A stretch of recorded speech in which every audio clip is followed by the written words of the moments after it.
Hi hello ನಮಸ್ತೆ ಎಲ್ಲರಿಗೂ ಆಶಾ ಕಿಚನ್ಗೆ ಸ್ವಾಗತ. ಫ್ರೆಂಡ್ಸ್, ಇವತ್ತು ಯುಗಾದಿ ಹಬ್ಬದ 3ನೇ ದಿನ, ಹಾಗಾಗಿ ಒಬ್ಬಟ್ಟು ಮಾಡ್ತಾಯಿದ್ದೀವಿ. ಅದರ ಸಾಂಬಾರು ಹೇಗೆ ಮಾಡೋದು ಅಂತ ನೋಡ್ಕೊಳ್ಳೋಣ. ಹೋಳಿಗೆ ಸಾರು ಅಂದರೆ ನಾವು ಕಟ್ಟಿನ ಸಾರು ಅಂತೀವಿ ನಮ್ಮ ಉತ್ತರ ಕರ್ನಾಟಕ ಸ್ಟೈಲಲ್ಲಿ. ಹೋಳಿಗೆ ಅಂತೀವಿ ನಾವು, ಒಬ್ಬಟ್ಟು ಅನ್ನಲ್ಲ. ಹಾಗಾಗಿ ಕಟ್ಟಿನ ಸಾರು ಮಾಡೋದು ಹೇಗೆಂದರೆ ನೋಡಿ, ಅದಕ್ಕೆ 2 ಟೊಮೊಟೊ, ಒಣಮೆಣಸಿನ್ಕಾಯಿ, ಬೆಳ್ಳುಳ್ಳಿ, ಈರುಳ್ಳಿ, ಕೊಬ್ಬರಿ, ಸ್ವಲ್ಪ ಧನಿಯಾ ಕಾಳು, ಕಸ್ತೂರಿ ಮೇಥಿ, 1-2 ಲವಂಗ, 2 ಚಕ್ಕೆ ಮತ್ತು ಸ್ವಲ್ಪ ಮೆಣಸು, ಎಲ್ಲ ಬ್ಯಾಡಗಿ ಮೆಣಸಿನ್ಕಾಯಿ ತೊಗೊಂಡಿದ್ದೀನಿ. ಕೊತ್ತಂಬರಿ ಕಾಳು. ನಾನು ಯಾವುದೇ ರೆಡಿಮೇಡ್ ಪೌಡ್ರ್ ಯೂಸ್ ಮಾಡ್ತಾಯಿಲ್ಲ. ಈ ಥರ ಮಾಡೋದ್ರಿಂದ ಸಾಂಬಾರು ತುಂಬ ಟೇಸ್ಟ್ ಬರುತ್ತೆ. ಇವಾಗ ನೋಡಿ ಫ್ರೆಂಡ್ಸ್, ಒಂದೊಂದಾಗಿ ಹಂಚಲ್ಲಿ ಹುರ್ಕೋಬೇಕು. ಸ್ವಲ್ಪ ಎಣ್ಣೆ ಹಾಕ್ಕೊಂಬಿಟ್ಟು ಈರುಳ್ಳಿ, ಬೆಳ್ಳುಳ್ಳಿ ಎಲ್ಲದನ್ನು ಸ್ವಲ್ಪ ಹಂಚಲ್ಲಿ ಹುರ್ಕೋಬೇಕು. ಎಲ್ಲದನ್ನು ನೀಟಾಗಿ ನೋಡಿ, ಸ್ವಲ್ಪ ಎಣ್ಣೆ ಹಾಕ್ಕೊಂಡು ಈ ಥರ ಹುರ್ಕೋಬೇಕು.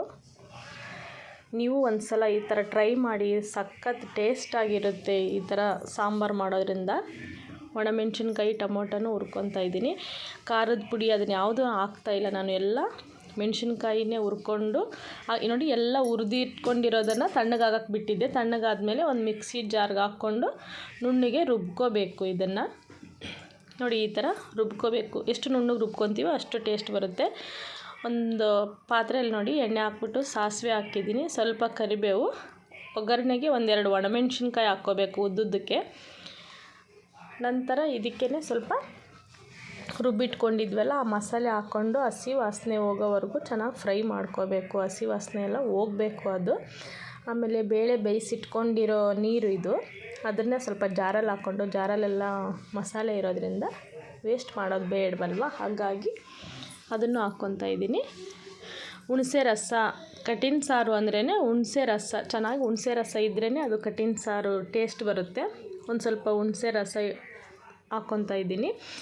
ಅದಕ್ಕೆ ರುಚಿಗೆ ತಕ್ಕಷ್ಟು ಉಪ್ಪು ಮತ್ತು ಸ್ವಲ್ಪ ಅರಿಶಿಣ ಪುಡಿನೂ ಹಾಕ್ಕೋಬೇಕು.